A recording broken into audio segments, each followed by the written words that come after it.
Hello बच्चों, let's see the question. The question says that write the truth value of following compound statements. Given है 5 plus 5 is equal to 11 and 4 plus 8 is equal to 13. सबसे पहले की concept की बात करते हैं. The key concept of this question is, मान लेते हैं कि हमारे पास दो स्टेटमेंट हैं. लेट टू स्टेटमेंट्स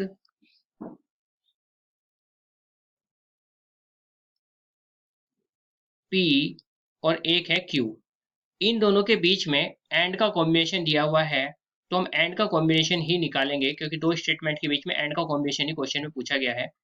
अगर इनके एंड कॉम्बिनेशन को देखा जाए तो उसको डिनोट किया जाता है P एंड Q ऐसे, और इनके कॉम्बिनेशन को ऐसे डिनोट किया जाता है. डिफरेंट डिफरेंट कंडीशंस क्या हो सकती हैं, या तो दोनों के दोनों स्टेटमेंट आपके ट्रू हो, या पहला ट्रू दूसरा फॉल्स हो, या पहला फॉल्स दूसरा ट्रू हो, या फिर दोनों के दोनों फॉल्स हो. इसके अलावा और कोई कंडीशन नहीं हो सकती. इन दोनों के बीच में एंड का कॉम्बिनेशन क्या हो जाएगा, एंड को कॉम्बिनेशन तभी आपका ट्रू होता है जब दोनों के दोनों ट्रू हो, अदरवाइज क्या होता है, अदरवाइज फॉल्स होता है. This is the key concept of this question. अब अपने क्वेश्चन के सॉल्यूशन की तरफ चलेंगे.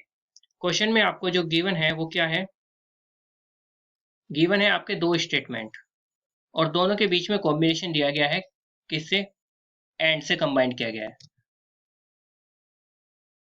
तो यहां पर दोनों को अलग अलग लिख लेंगे. मैं पहले को मान लेता हूँ P.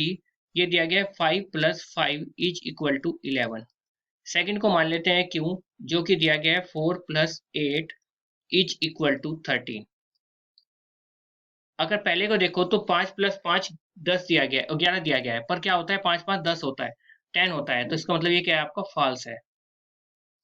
सेकंड है आपका 4 plus 8 इज इक्वल टू 13 दिया गया है, जबकि 4 plus 8 को जब आप ऐड करोगे तो वो क्या आता है, 12 आता है, तो ये भी क्या है, आपका फॉल्स है.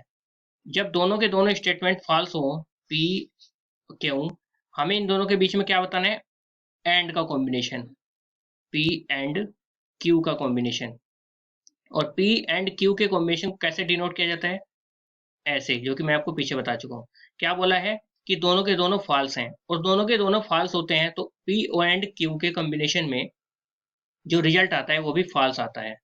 तो यानी कि हमारी जो ट्रुथ वैल्यू हो जाएगी इस क्वेश्चन की, इस गिवन स्टेटमेंट की, ये भी हो जाएगी आपकी क्या, फॉल्स हो जाएगी, और यही आपका क्या हो जाएगा, आंसर हो जाएगा.